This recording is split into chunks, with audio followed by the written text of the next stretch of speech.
ആരെങ്കിലും ഏതെങ്കിലും തരത്തിൽ നമ്മളുടെ സഹോദരിമാരെ കലാരംഗത്ത് പ്രവർത്തിക്കുന്ന പ്രത്യേകിച്ചും സ്ത്രീകളെ കലാരംഗത്തുള്ള ഒരു പെൺകുട്ടിയെ പവിത്രമായ കണ്ണുകൊണ്ടല്ലാതെ ഞാനിതുവരെയായിട്ട് നോക്കിയിട്ടില്ല. ഇനി അങ്ങോട്ട് അങ്ങനെ തന്നെ നോക്കിയാൽ മതി, ഇല്ലെങ്കിൽ എന്റെ മൊന്തന്റെ ഷേപ്പ് മാറിപ്പോവാം. നമുക്ക് സ്ത്രീകളെ ഏതെങ്കിലും തരത്തിൽ വിഷമിപ്പിക്കുകയോ അവരെ ദ്രോഹിക്കുകയോ ചെയ്തിട്ടുണ്ടെങ്കിൽ തീർച്ചയായിട്ടും അവർ നിയമത്തിന്റെ മുമ്പിൽ കൊണ്ടുവരണം.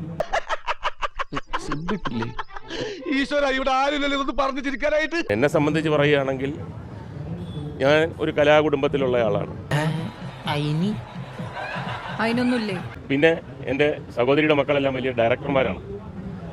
കുടുംബത്തിൽ തന്നെ ഒരുപാട് പേര് കലാരംഗത്തും നാടകരംഗത്തും സീരിയൽ രംഗത്തും ഒക്കെ പ്രവർത്തിക്കുന്നു.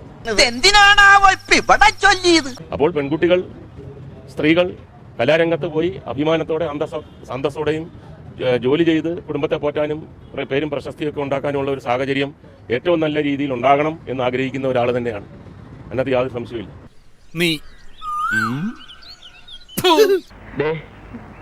ഞങ്ങളുടെ മാന്യത ചോദ്യം ചെയ്തു. ഞങ്ങൾ ആരും അങ്ങനെയുള്ള ഫാമിലീസിൽപ്പെട്ട മെമ്പേഴ്സ് അല്ല. പവർ ഗ്രൂപ്പ് എനിക്ക് അറിഞ്ഞുകൂടാ. ഞാൻ കേട്ടിട്ടും കൂടിയില്ല.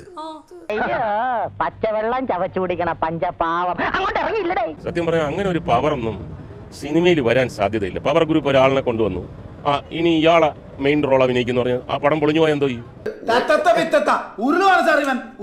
ഇപ്പൊ അങ്ങനെയാണെങ്കിൽ എത്രയോ പേര് ഇപ്പം പ്രേമലു എന്ന് പറഞ്ഞൊരു സിനിമയിൽ ഒരു ചെറിയ പയ്യനല്ലേ വന്നത്, എന്തോ പവർ ഉണ്ടവന്.